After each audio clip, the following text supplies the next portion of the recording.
अब आप जवाब दीजिए आलोक जी, और जो सवाल इसके बाद मैं आशुतोष जी और रोहित जी आप दोनों के पास आऊंगी। आलोक जी आप जवाब दीजिए और मेरी बात कभी दीजिएगा।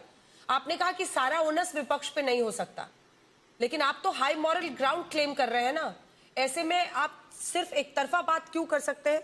और जब आज पूछा गया राहुल जी से, 2 बार पूछा गया, उन्होंने जवाब नहीं दिया इस पर।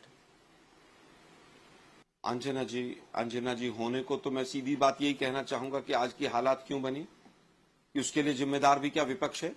क्या पेपर लीक के लिए भी विपक्ष है? क्या पेपर लीक के बाद जो बच्चे इकट्ठे हुए वो विपक्ष ने बुलाए थे? एक भी तो चीज विपक्ष के ऊपर नहीं है। विपक्ष तो बार बार कह रहा है भाई इसकी कौन जिम्मेदारी लेगा, अकाउंटेबिलिटी किसकी है? अगर अकाउंटेबिलिटी पहले ले ली गई होती तो हमारे पुलिस के नौजवानों को भी ये दिन नहीं देखना पड़ता, उनको भी प्रेस कॉन्फ्रेंस नहीं करनी पड़ती। दुर्भाग्य यह है कि पैलेट गन एक सांसद कह रहे हैं टीवी पर बैठ के, हो सकता है चल गई हो, ट्रिगर चल गया हो सकता है। मतलब इतनी संवेदनहीनता एक सांसद आज तक पे बैठ के कर रहा है। ये तो केवल बैल बुद्धि का प्रभाव हो सकता है, कोई बैल बुद्धि के प्रभाव में ही हो कि रडार में क्या होगा और नाली से गैस निकलेगी, हो सकता है चल गई हो। अरे भाई कौन बताएगा? 12 दिन हो गए, 13 दिन, आज गृह मंत्रालय आज तक एक प्रेस कॉन्फ्रेंस नहीं कर पाया। 56 इंच का सीना, विश्व गुरु और पता नहीं क्या क्या चाणक्य और क्या क्या था। संसद में एक दिन नहीं आ रहे हैं, हो सकता है चल गई हो। अबे आप चाहते हैं संसद चले, संसद में प्रोडक्टिव काम हो, तो आपको आकर संसद में बैठना तो पड़ेगा। बिहार में पहले कहा AK-47 नहीं चली, फिर वो सस्पेंड कर दिया इन्होंने। आज तक की रिपोर्ट आई पूरी तरह से, पेपर लीक के ऊपर भी 2014 की भी, और एम्स के ऊपर भी आज तक में स्टोरी की है इंडिया टुडे ग्रुप ने। उसके बावजूद नहीं है। झूठे लोग हैं ये। ऑपरेशन सिंदूर में संसद में खड़े होकर डिफेंस मिनिस्टर ने कहा कि कोई नहीं मरा है, एक भी हमारा जवान शहीद नहीं हुआ, हाथों को बड़े बड़े हाथ फैलाकर।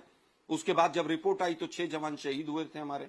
तो ये बात करते हैं सेना की बात कि सेना को क्या करना है क्या नहीं करना है। 700 जवान किसान शहीद हो गए और मोदी जी ने कहा मेरे लिए थोड़ी ना हुए।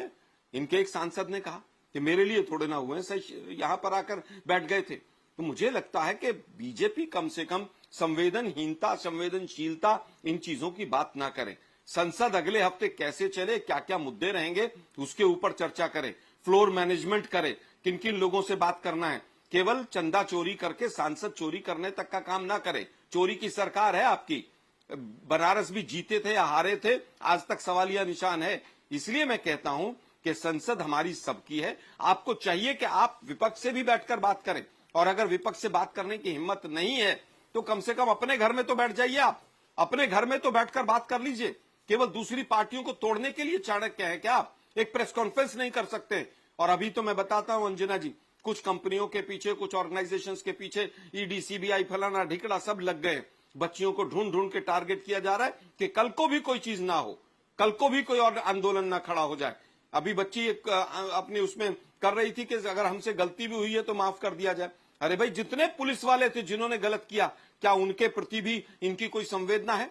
क्या उनके खिलाफ ये एक्शन लेंगे? क्या उनके खिलाफ कोई FIR हुई है? अपने बच्चों के खिलाफ तो सैकड़ों FIR कर दी। और जो पुलिस वालों ने गलत किया और पुलिस के भेष में जो वहां पर RSS के गुंडे वहां पर कील लेकर घूम रहे थे, उनके खिलाफ आपने FIR क्यों नहीं की?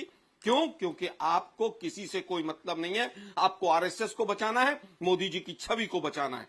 दुर्भाग्य यह है कि आप कुछ भी ऐसा काम नहीं करेंगे जिससे ये चीज क्लियर हो कि गलती पुलिस के पक्ष पर भी हुई है। क्या पुलिस ने गलती नहीं की? क्या पुलिस के प्रति संवेदना इसलिए नहीं जागेगी कि पुलिस का निर्ममतापूर्ण व्यवहार था।